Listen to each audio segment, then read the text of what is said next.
Welcome to Climbing the Pocket's Mock Draft Mondays. Who will the Vikings pick, and who's your favorite choice?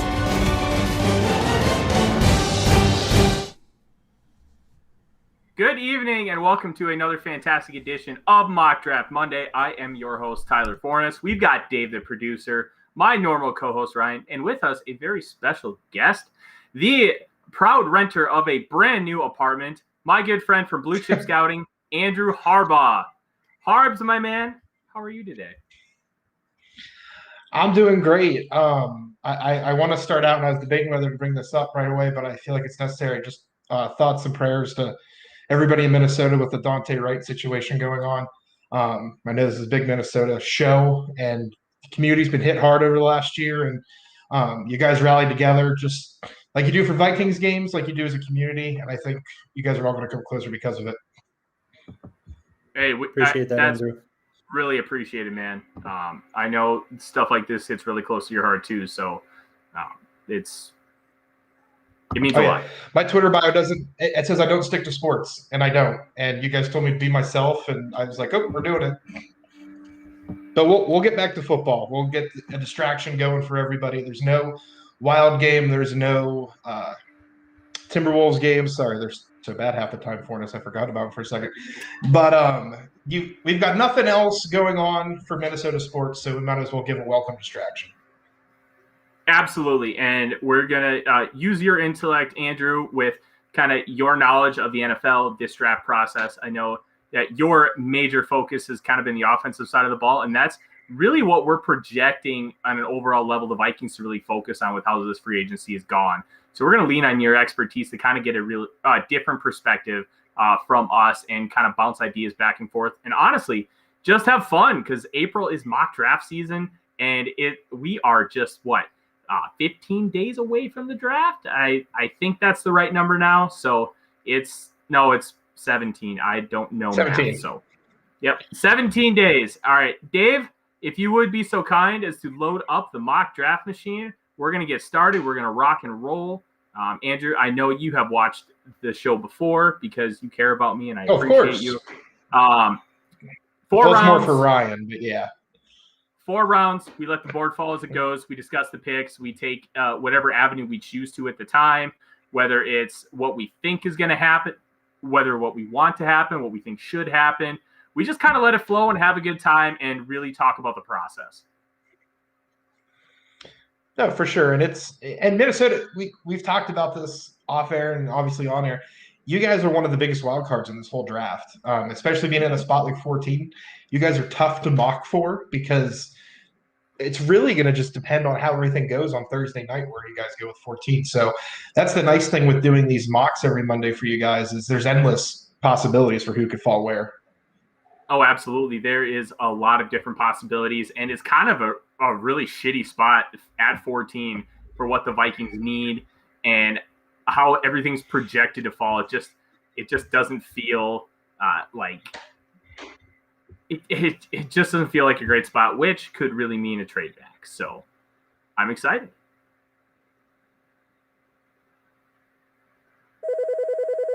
All right. Trades on the board. Let's see. I gotta extend in because it's a little harder for me to see. 19, 124, and 244. Now, what else do we have on the board, Dave? We have one from the Jets. Moved down to 23. 23, third and a fifth next year. A third and a fifth next year for 14. And then we have from the Steelers down to 24, get their third, their sixth, and a sixth next year. So no second-round pick options, which is unfortunate, but these third-rounders are interesting. I think kind of looking at what the offers have been, if we were to take one, I think the Steelers is probably the best bet because you kind of get the most quantity and you get that third-round pick. 24, I think, feels like a better spot for the Vikings as far as a spot. as far as kind of what value is and all those things. Where did Andrew go? That's a good question. Hopefully he will hit the link to come back in. Yeah, I think he should. I know he is at home with his 2 young sons, so I'm sure he'll be back in just a second. Ryan, while we wait for Andrew, what do you want to do here? Like I said, I like trying to accumulate picks here. It's a deep draft, and we do have a lot of needs that I think need to get addressed. And again, not exactly understanding what's available based on who got picked already, just because that does go by pretty quickly. So I'm not 100% sure if like Darisaw is still there. He's a big guy that I'm interested in. If we decide to go offensive tackle, he's my OT2. So if he's there, that would maybe change my mind. But I think the depth of that position, depth of the defensive end position. I think that a trade back and accumulating more picks would give us better leverage to throw a lot of darts at the board. The only way I'm really wanting to pick at 14 or earlier is if one of the big 4 quarterbacks falls, and that does not include Mac Jones. So, yeah. I have Mac Jones tied at my QB6 with Kyle Trask. I am not a Mac Jones guy. I understand why people are Mac Jones guys. That is not me. Andrew, we're taking a look at the board here. Kind of the big names. It's mainly offensive linemen. You got Darisaw, Elijah Vera Tucker, and Tevin Jenkins. You got Micah Parsons on the board, who has the major red flags, as we kind of discussed here on the show. Azeez Ojulari, which I don't necessarily view as a big fit here. Some interesting options. Kwity Paye is also available. Jalen Phillips went 1 pick ahead of us, which I know a lot of Vikings fans are coming around on him, which is great. When you're looking at the board, Andrew, what do you see? What do you like?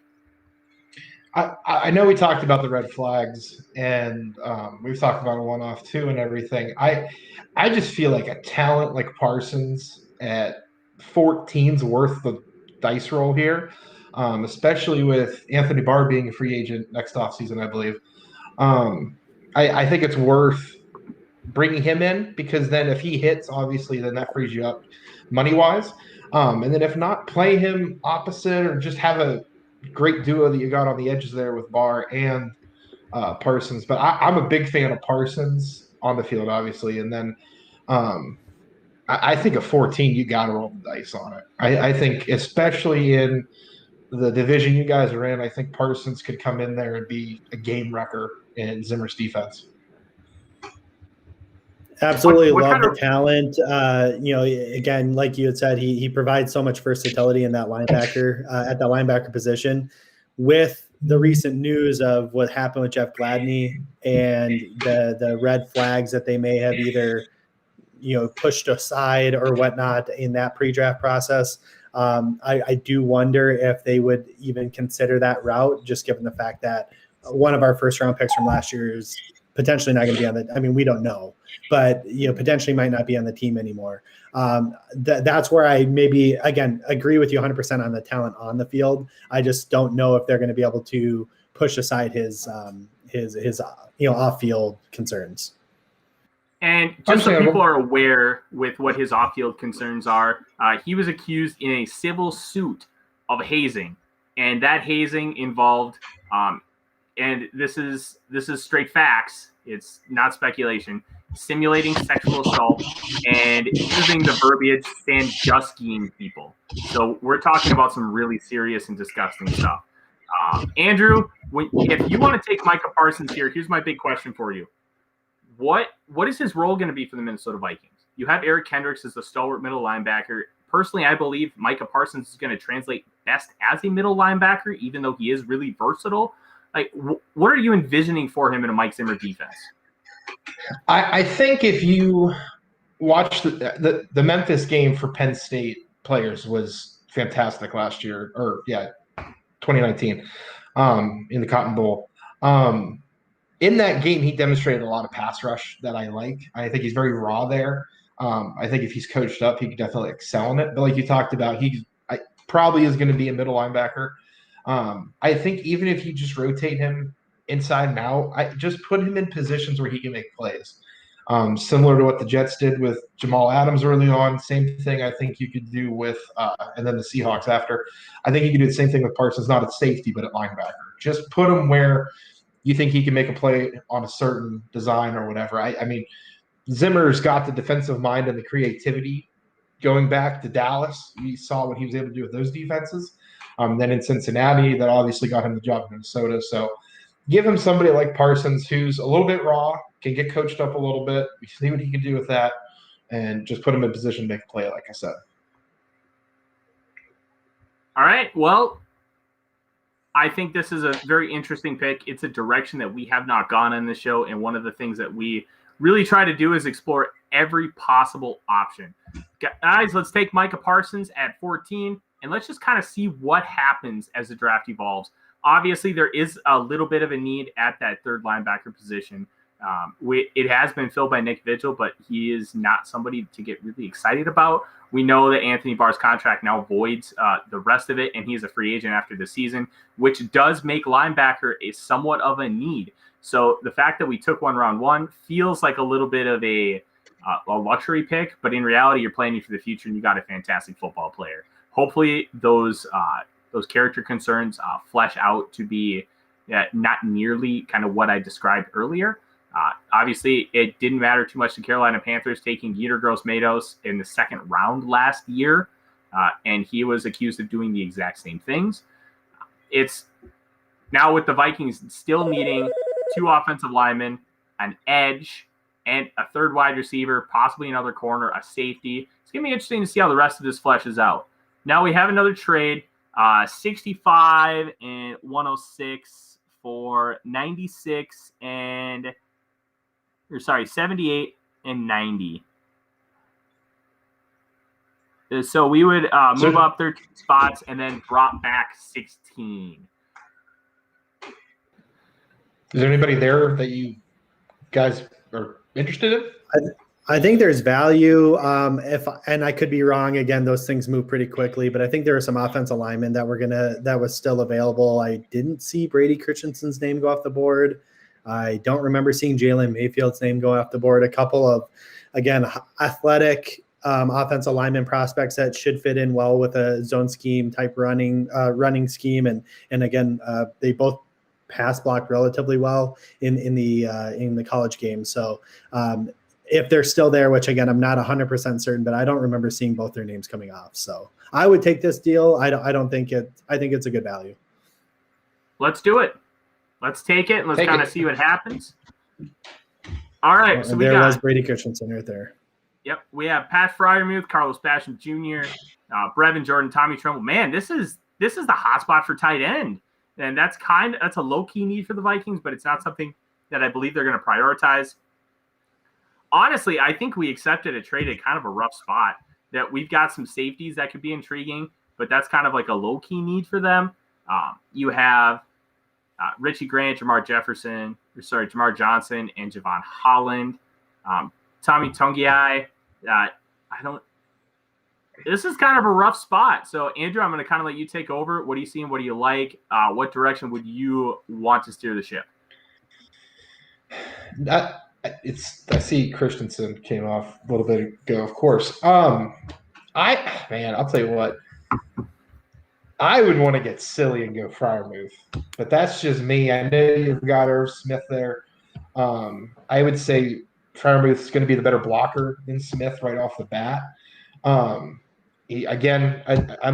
close to Penn State. I'm not a Penn State fan, so I'm going back-to-back Nittany Lions here, not on purpose. But Freiermuth is a great pass catcher, great size, uses his size.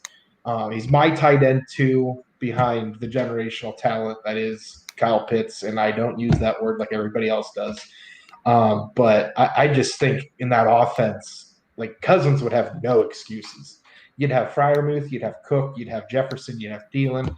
And you'd have Irv Smith coming in there his second year. Tight ends take a little bit to develop. I just think it'd be silly. I know It's not a great need, and there's not. And you talk about safety. If you don't want to go tight end, Javon Holland, just based off his testing, is where I would go with this.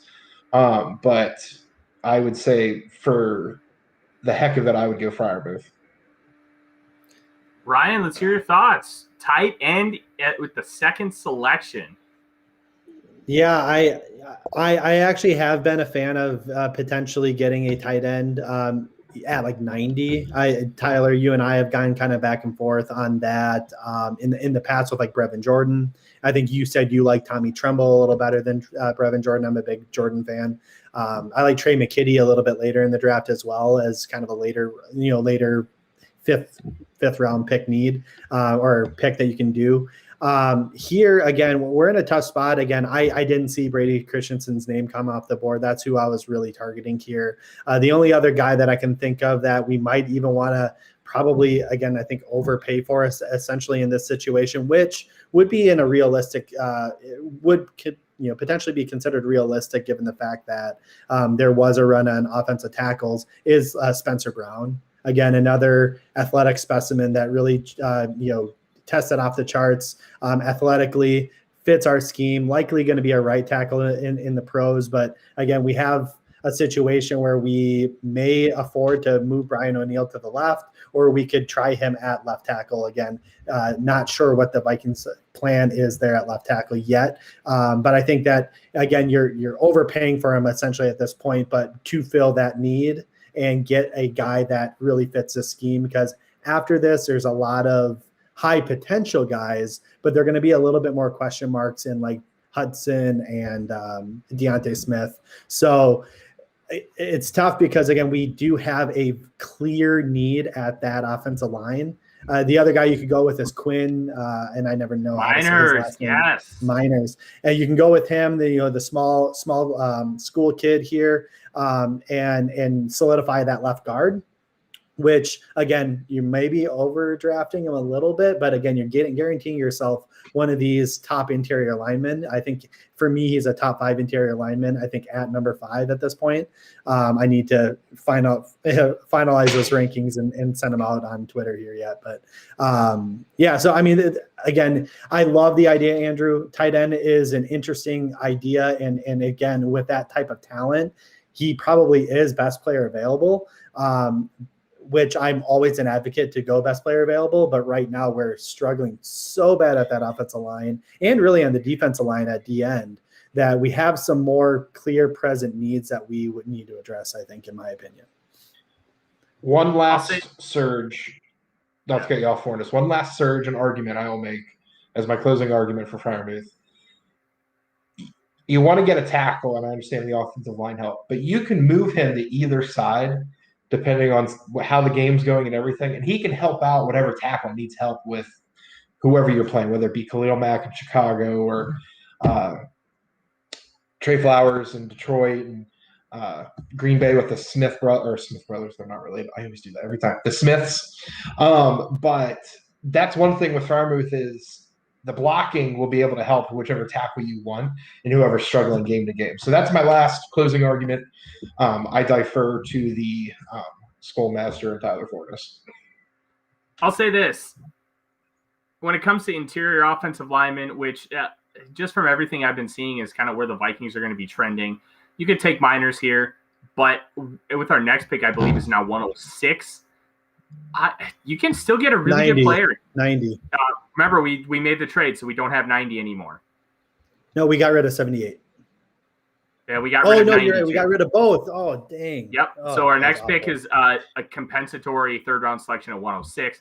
You can get Kendrick Green. You can get one of my guys in this class, David Moore, the wonderful fat lead from Grambling State. I think just for the sake of what this program is all about and really introducing different scenarios and different avenues and different ways of how this draft is going to look for the purple and gold, I think we take Freiermuth. I don't necessarily think it's a great selection for need, but if you're selecting for need, you should be fired. And this is still a need. It's still a need, but we can get players later on who I don't think are too too much of a step down from what Quinn Miners is. Miners is my interior O-lineman 7 with a low second-round grade, and I was really surprised as I was started fleshing through this interior offensive line class how deep it is. David Moore has a third-round grade, and you can get him. Kendrick Green has a high 4, and you're going to be able to get him on the back end of that round 3. Like, there are really good players in this class, and I think we ignore this. Stone Forsythe just went right before us. I like Stone Forsythe, and I do too. I was surprised that I liked him. Harbs, you and I have seen every snap of his career, and he never that's the bad out. part. But yeah, when you watch the film, dang, Tanishka, I'm going to answer this question. So wide receiver is a bigger need than tight end. I don't disagree, but here is where it gets a little tricky. You have Irv Smith Jr., who's a true move. You can use him as a wide receiver. You can use him as a big slot. And then with the 12 personnel, you have 2 genuinely good pass catchers at tight end. You don't have a guy like we had with David Morgan for all those years, who's, I wouldn't say a liability, but he's not a strength. You have 2 guys whose strength is pass catching, and they're very capable blockers. Freiermuth, in my opinion, is the most complete, well-rounded tight end, where Kyle Pitts is that generational pass-catching prospect who is also a good blocker. But Freiermuth is more of that well-rounded prospect. So I don't think it's necessarily a big deal that wide receiver is in need at this point. Dave, I see you have Kellen Mond pulled up. I know Ryan is pro-Mond. I am not pro-Mond for where you're going to have to draft him. Andrew, Kellen Mond, give us your thoughts. Should the Vikings be considering him on day 2? I don't think the Vikings should consider any quarterback unless, like you talked about, Ryan, so one of the big ones fall on. Our guy Dante Collinelli over at Blue Chip Scouting changed the way he graded quarterbacks, and it really made me think about it too, to where it's basically a system where you're either the guy or you're a guy. And the problem is this class is so top heavy that everything afterwards is just really a grab, a lottery ticket, not even a good lottery ticket. And not to copy off of Nick's homework here at the bottom, that's where my eyes went to, was James Hudson, because I don't think Minnesota's had a tackle that makes sense. Phil Loadhall, Oklahoma, great. If they go James Hudson's way. So I would say look at him. He's just plays with tremendous size. I know he's listed 6'4", 302 there, but he just looks menacing. He looks like a guy that when you lined up across from, you're like, oh shit, I'm in for a day. So, and I think here at round 4, I believe we're in now. I think it's worth the grab. I would take the lottery ticket that is James Hudson over Kellen Mond at this point. I would agree, but we're going to let Ryan make his case. Ryan, make your case for Kellen Mond. Yeah, I mean, we got in that little Twitter thread discussion about Kellen Mond. I think we had a couple of people on that one. Again, here, if we had addressed some of the other more clear and present needs, I think he would be an excellent pick here. And why I say that is although he did struggle with some consistency in the college game in the SEC, which again is going to be their defenses have started declining over the years, but they're still considered the best defensive league in college football. And he did have some inconsistency issues. Is that a product of who he is as a player, or is that a product of coaching? That is, for me, I don't know. He's got a lot of the skills and tool set to work with, where a 4th round pick or a late 3rd round pick, whatever, wherever he ends up going, I think there's enough talent and skill set, raw ability to wager that bet and have a high, ceiling, low floor prospect to throw a dart at. Again, I'm a big advocate of throwing darts at quarterbacks in the mid rounds each year or every other year and see if you hit. Kellen Mond can be the next, Geno Smith and not be any, career backup at best, or he could be the next Russell Wilson. And again, I'm just using those as examples because I know Geno Smith actually was a second-round pick, but those mid-round guys, right? You never know who he's going to end up being. And again, if he ends up being a career backup, he's a career backup, and you have a backup on your team. That's cheap. And if he can, again, and this is all predicated on Kirk Cousins getting hurt or Kirk Cousins getting benched, or us deciding that Kellen Mond's the future and we move on from Kirk next year and trade him for whatever we can get for him. Again, I just think it's a dart throw, but it's a calculated dart throw with a guy with a lot of tools in his belt to work with. Is it the smartest pick in this situation, in this specific mock draft? I don't think so. I would go James Hudson here. Again, for all the reasons Andrew said, I think James Hudson is an athletic guy that can get out in space and block. Probably will fit this zone scheme very well. He's got an anchor on him. He's got a lot of technique I think he needs to work on because he is he's a defensive tackle convert.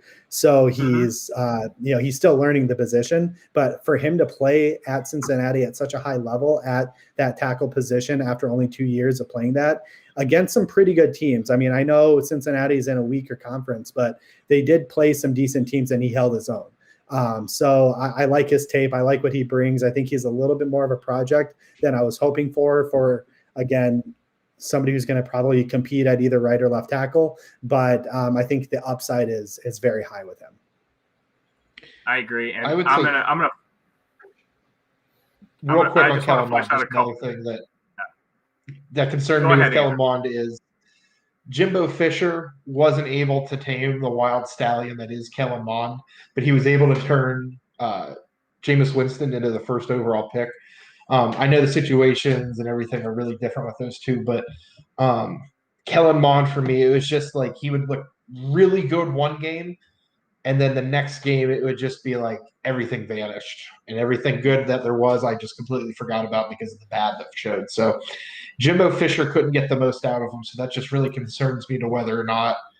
And this isn't a knock on Minnesota's staff. It's just based on how we've seen Cousins kind of plateau. I don't know if they're going to get the best out of Kellen Mond and if that's a situation where he could thrive. And I'll say a couple things before we move on from this pick. Kellen Mond has 46 starts in college. We're not talking about a guy who has a lot of question marks as far as who he is. We've seen what Kellen Mond is. Like when Mitch Trubisky came out in 2017, he had 14 starts. Trey Lance has 17 starts. Mac Jones has I think 17 starts as well. You're talking 17. About players. Yeah, you're talking about players who don't have a lot of college film and who have a lot of room to grow. My issue with Kellen Mond is we've seen him for 46 starts. We know who he is. He is not capable on the field between the ears. He makes really poor decisions. He panics in the pocket. He struggles progressing past his first read. He'll have phenomenal games like he did against Florida. And then he'll follow it up with games against Alabama and LSU. He threw 11 interceptions. It's too bipolar. And I think because of the track record, the sample size, I don't think it's worth taking. I would prefer Kyle Trask here because you have, I believe, less than 20 starts from him. He's going into this year, he had played less than 1,000 game snaps since his freshman year of high school. He has a lot of room to grow because he doesn't have a lot of reps, and he almost won the Heisman Trophy. Obviously, when you're talking about college stats, you don't want to use that as your main predictor, but I think Trask can be an elite facilitator in the right offense, which is why if the Saints end up drafting him, I think the league needs to watch out. That is an absolutely phenomenal spot for him, but I digress. James Hudson, I think we should make the pick here unless there's an argument because I think he can play inside initially as well as compete for one of those tackle spots. And I didn't love his athletic testing, but when you watch him on field, the traits don't match the skills. He's athletic when it comes to playing the position, and he's got a lot of room to grow into that. So as we move on to 119, we still have needs at safety, interior O-line. Technically, if we're considering James Hudson a tackle, corner, edge, wide receiver. All right. So when we take a look at the board, we've got a couple really good players here. Cameron Sample out of Tulane had a phenomenal Senior Bowl. He's a guy that you can use in that Everson Griffin role, play inside and out. Aaron Banks, the interior offensive lineman out of Notre Dame, He is a player that's mainly going to be a man gap power scheme guy, but at the same time, the Vikings have said they aren't married to the wide zone, and they did start running a lot more like counters and gaps throughout as the season progressed. Kendrick Green is a guy that Vikings fans should really be keeping their eye on because he is a phenomenal fit for what this offense is. He has a relatively good anchor for being such an athletic lineman, and he can shoot to that second level really quick. If a guy like Brandon Thorne says he is a really good player, then you really need to keep your eye on him. I really liked his film, and I think he would really be a target for what the Vikings have as far as moving forward throughout this process. We've started with Andrew a couple times. Ryan, I will start with you here. What do you see? What do you like? What is jumping out to you right now? I'll just add one comment to the Kendrick Green take, who, again, since we do have such big needs at that offensive line here, he would be my pick here as well. Kendrick Green, what I like about him too is he's versatile. So I think he played center, and I think he had some reps at guard as well, in college. And what we were talking about off air before the show of how we liked Creed Humphrey, and I think I had mentioned that he could play guard, but if Bradbury doesn't end up working out, which he hasn't so far, you would have a backup right there available for you in Kendrick Green, who could step in and play your starting center going forward in 2022 and beyond if you decide to move on from Bradbury, if he continues to not do well. So I like that pick. But to just introduce a new name here, we do have a small need for more of an interior pass rusher on that defensive line. Again, we have Tomlinson, who we just picked up, and we have Pierce, big maulers, guys that are going to be more run stuffing guys. I know Tomlinson has a little pass rush in his game. A guy that I like here is Marvin Wilson, and I think the Vikings will likely like him as well. And the reason why is Rick Spielman loves 5-star recruits, and Marvin Wilson is a previous 5-star recruit. A lot of untapped potential there. His game did not increased significantly in college in terms of he was always a good, twitchy, get off the ball, penetrating defensive tackle. But he had a lot of technique issues. He had a lot of bad weight that didn't, work well for him in the college game. And he wasn't the best run defender. But you put him in to be more of a pass rush specialist, put him in a room with Pierce and Tomlinson, who can hopefully show him the ropes of how to be utilize his leverage better, carry his weight better, what have you, and really help develop him with Patterson, our defensive line coach, or I guess he's a D coordinator now. But I think that there's a lot of untapped potential there that can really jump off the screen and really, provide some good value in the fourth round. Andrew, I know I am not the super high man on Marvin Wilson. You and I haven't had a conversation really about Marvin Wilson. Take us through your opinions on him. Fourth round is kind of that dart throw round as far as guys who, especially coming into the draft process, a lot of people talked about him possibly being that first round player. It did not come to fruition. Now, if we're just talking field goal defense, I think he's a first round talent all the way. Had multiple block kicks in week 1 of this season. Andrew, tell us about your thoughts on Marvin Wilson. Yeah, no, and with Wilson, if you talked about it, he had that first round hype. I remember the first game I watched of him last summer was the Virginia tape from 2 years ago. And I remember messaging. I was like, is this how it is every single game? And everyone's like, well, sadly, no. Because if you watch that Virginia game, he looks like a top 10 player in this class, like just constantly wrecking, causing disruptions, and just making Virginia hate every play they had to go against him. But then you watch the rest of this season, and then you hear like some rumblings and everything, and it's just kind of like the NFL's real dull on him and poking holes in his game. And then when you finally go to look for him, you kind of see there's a lot still that needs to be cleaned up. I'm not against Marvin Wilson here at 4. I think the flashes are better than anyone else you're going to see on this list. The only other person I make an argument for here, if you're looking for that defensive lineman outside edge kind of flex, I would go with Deo Odeyingbo out of Vanderbilt. I absolutely loved him. He was my second-ranked interior defensive lineman. Really liked his game a lot. And if you want to talk about production too for him, 20 games the last 2 seasons, and he has 26.5 combined sacks and tackles for loss. So he definitely is a disruptor, gets in the backfield. If that's what you're looking for, I would roll the dice on Deo than I would Marvin Wilson. But I think either one you'd be fine with. Lots of good. The Vikings are sitting very pretty because of Rick Spielman and his love for day 3 draft picks. Now, here's my big question with Deo. Tore his Achilles about 3 or 4 days before Senior Bowl started. Right. How much is that going to impact your view? Obviously, going into the Senior Bowl, he was kind of looked at as a mid-second round pick, probably going around top 50. And a torn Achilles can really impact your explosiveness, especially that first year. Where does that kind of fall on your opinion of him, and how much does that worry you?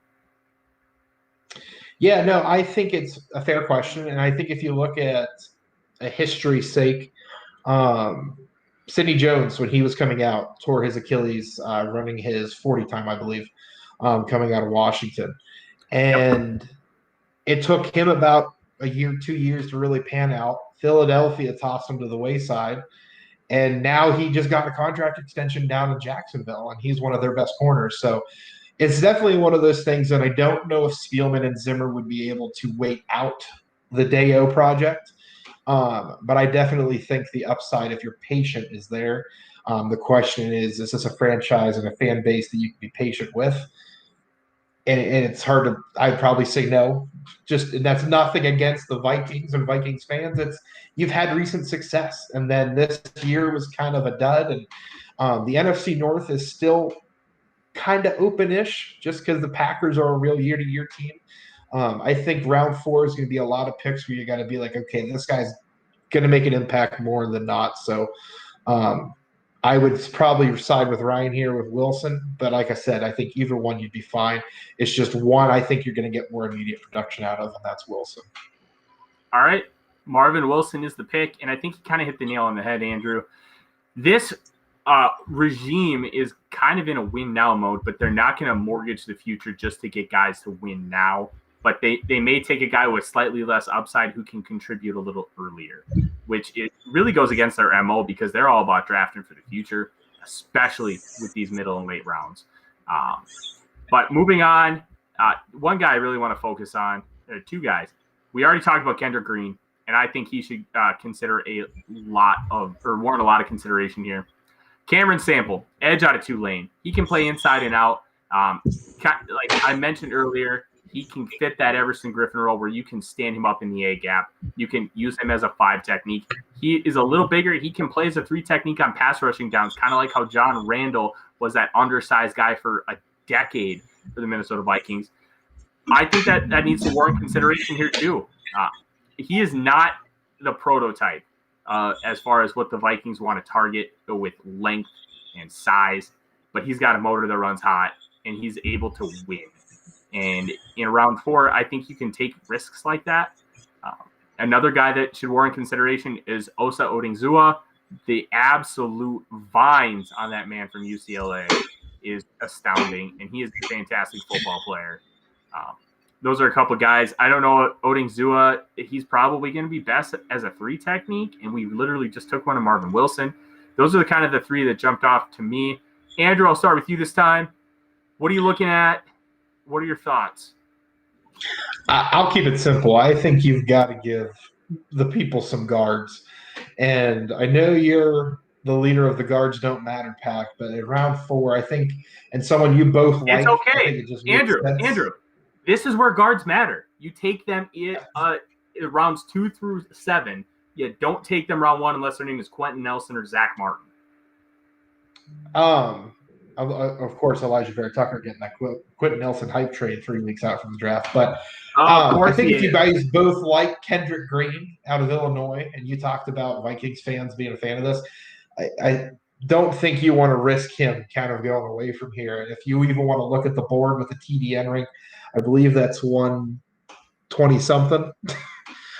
So it's right on par for having a good value, too, according to Draft Network. So That would be my vote. Just keep it simple here. Don't overthink it. I think Rick Spielman would be smart to run this pick in. I agree with that wholeheartedly. All right. I'm a little disappointed that nobody shouted out one of my favorite players in this class, David Moore. The true bowling ball that man is and how fleet of foot he plays is just something special. But that's neither here nor there. Now we take it to pick 134. But we already took a linebacker, so I think Dylan Moses we can kind of take off the board. We just got a guard. We haven't taken an edge yet, and we really need players that can rush from the outside. Ade Ogundeji, edge from Notre Dame. He is a guy that I really liked when I was watching his tape. He's big. He's long. He sets the edge really well. He needs to work on his pass rushing arsenal. The plan and counters just aren't there. But when he wins with conviction, and he's able to get to the quarterback. And he plays really stout in the running game, which is always important to Mike Zimmer with his edges, which is why Yannick Ngakoue never made a whole lot of sense for this team. Yannick Ngakoue doesn't play the run. Like, he's not incapable. He just doesn't. That's just not his game. It's not his forte. Ade Ogundeji is going to give you that on the edge. He's going to be able to play against the run. Like I said, set the edge. And I think it'd be a great complement to what Danielle Hunter is. Ryan, I'll kick it to you. I just gushed over Ogundeji. David Moore is obviously my guy. I could gush about him and Kylan Hill all day. What are you seeing on the board? And if you start talking about Trey Brown, I will let you this time. Yeah, I mean, I agree. Ogundeji is I think I like his upside too. You know, I mean, he's got the athletic skills to really prosper in this defense with proper coaching and work with Danielle Hunter and having that mentor. Patrick Jones, I like him a lot too.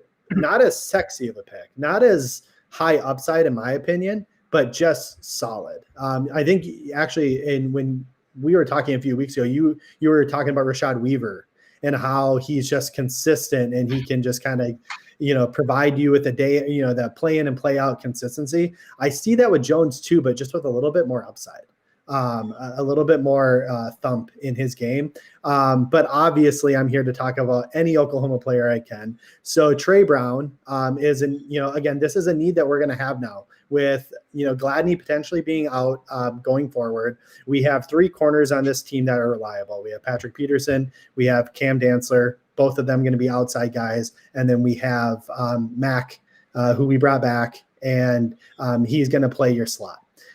Trey Brown is an interesting player. He's short, but he doesn't play short. He plays big, and he plays in your hip pocket all game.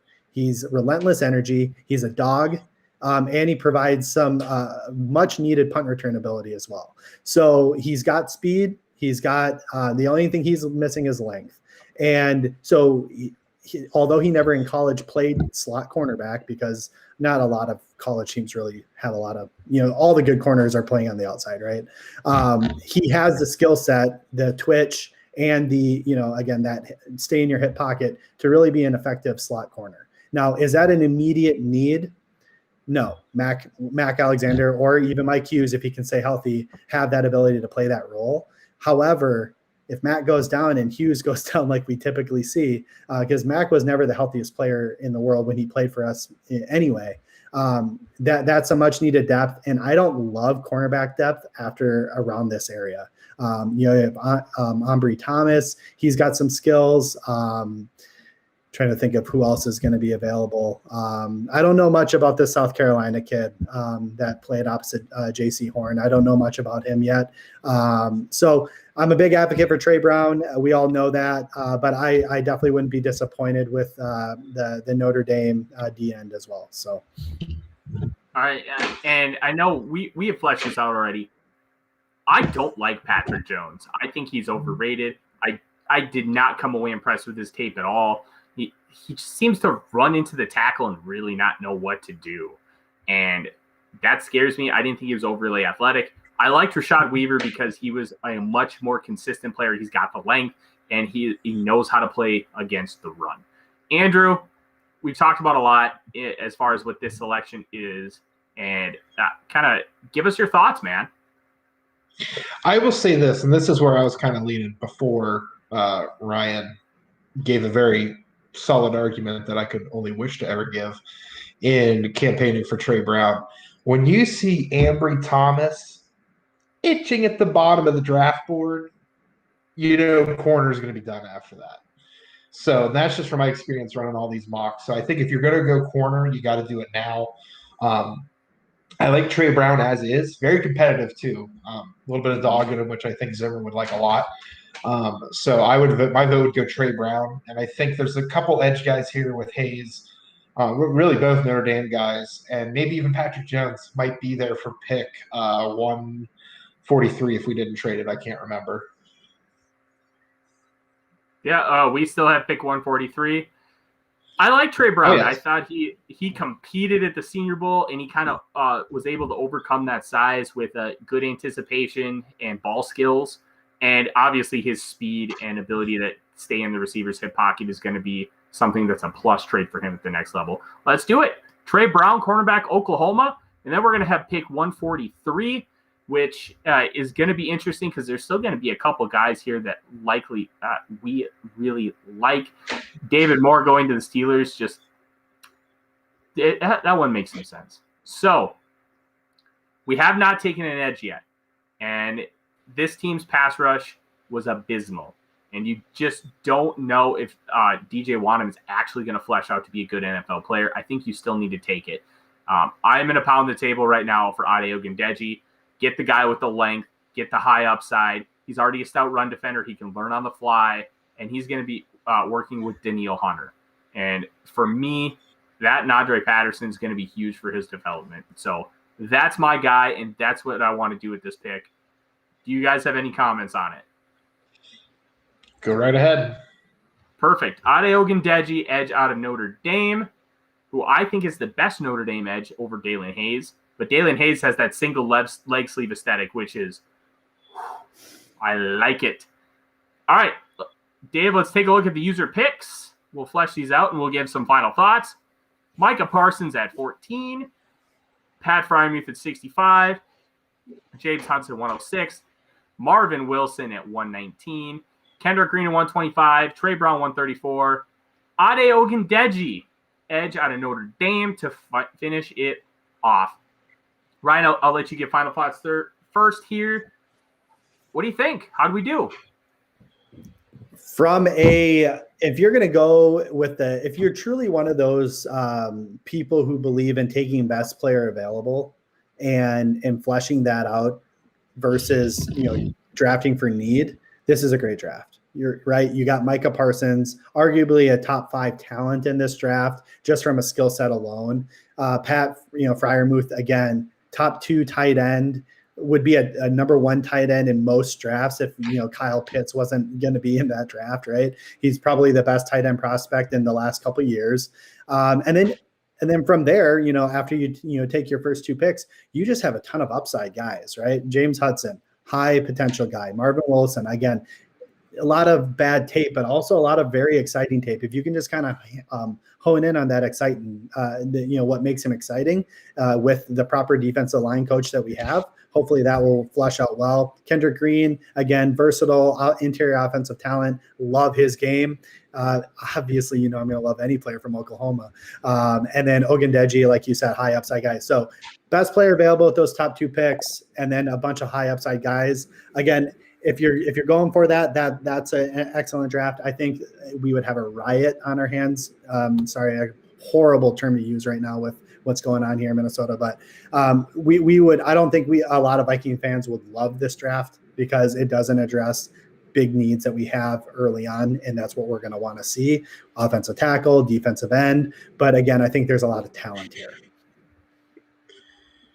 I agree with that, but I'll counter with this, and then I'll kick it to Andrew for his final thoughts. When we went BPA, we still got need, and it may not have been the most pressing need, but linebacker is a need, especially for the future. Tight end is something that we need to address in this draft at some point, so we were able to get that. And There really isn't any of those kind of like my guy players. Like there's no Peyton Turner, there's no Deontay Smith, like the guys that I just absolutely gush over week after week. And Ade Ogundeji's a player I really like, but this just feels like a solid draft, and it's not super sexy. Andrew, what do you think? How did we do? I think describing any draft I do also as solid, not super sexy. I think if my wife was watching, would think it's perfect for me. But I really also think too that I'm not going to get invited back for another one based on the fantastic comments. But here's the thing, like you talked about, it's one of those rare things where I honestly hate the best player available approach, but having where it fell the first 2 picks, especially after the trade, like, and you talk about people being upset with this draft, Ryan, and I think hindsight, if you guys are writing your recaps, would you rather talk about doing a trade up for Pat Fryermuth and giving up all those picks, or would you rather write an article talking about the trade up for Quinn Merez or any other interior offensive lineman? You're able to sell the tight end a little bit more. And I think that's something Spielman and Zimmer, not that they're obviously campaigning to get every Vikings fan happy, because that's impossible for any fan base on any team. But I definitely think if you look at these first 5, honestly, all these picks are good.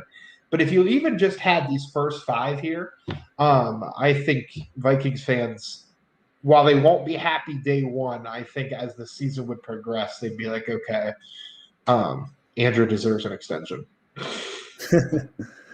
Absolutely. And again, it's not always about drafting for now, right? I mean, obviously, I think that's what will happen on draft day this year, because I think our coach and GM really are fighting for their jobs at this point in time.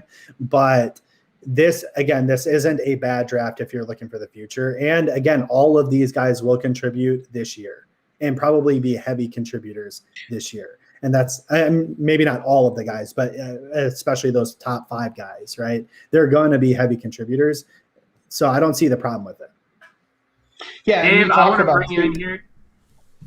Sorry. Talk about too with Ryan saying how Zimmer and Spielman are going for their job. Even if, say, they don't make it out of this draft or out of this year, then the next system and the next front office and the next regime has some solid pieces to let develop.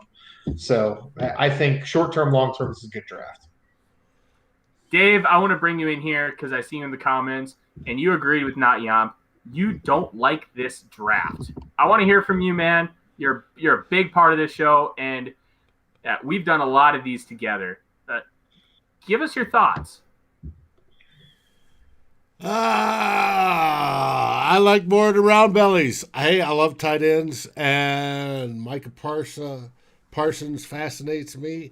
I don't think that this keeps Zimmer's and Spielman's jobs intact. Now, that being said, I mean, as of right now, the over-under for Vikings wins is 8.5. Yay, 500. I don't think this raises that number whatsoever. Because of that, I think it's a fail. I think they need to raise that number. And with that, they need to take positions that will do that. Those are your premium positions, and those are obviously getting above the bottom 5 when it comes to the offensive line. Yeah, and you know what? I hear you. I'm not, like, when I look at this draft, I think it's a lot of good players. You really took best available as far as what was on the board, but I'm not in love with this draft either. Like, for me, Micah Parsons, I believe, will be off the Minnesota Vikings draft board, and I don't think he'll be even thought about as a selection.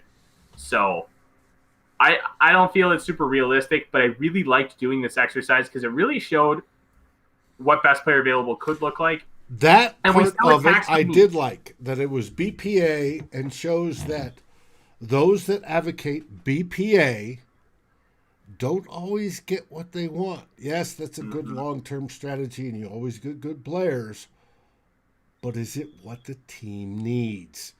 And that's not necessarily the same thing. Exactly. It is not necessarily the same thing.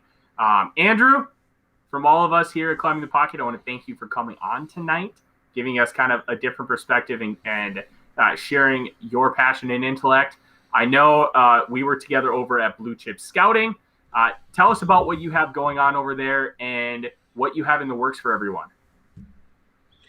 Yeah, and not to put a damper on the 8.5 thing, but with a 17-game season, that is less than 500 now. So you got to get over that hump, I guess. But no, I've got my draft decision series coming along here. I've already put out my NFC North one, so Vikings fans, I talked about you guys there too.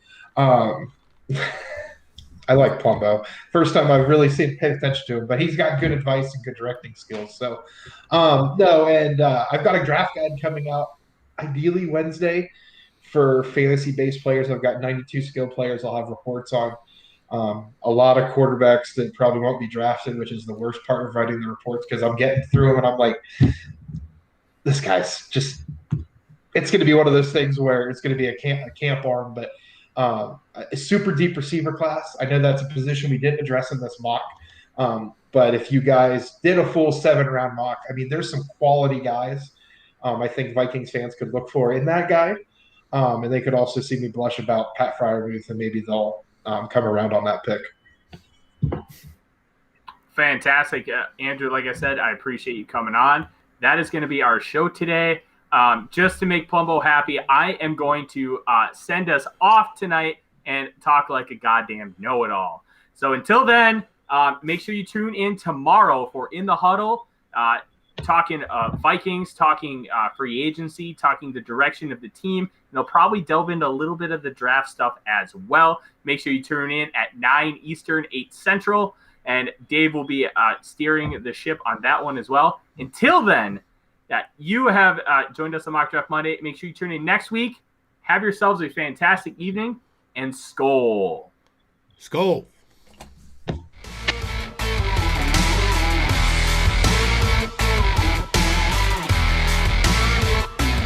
Thank you for watching or listening.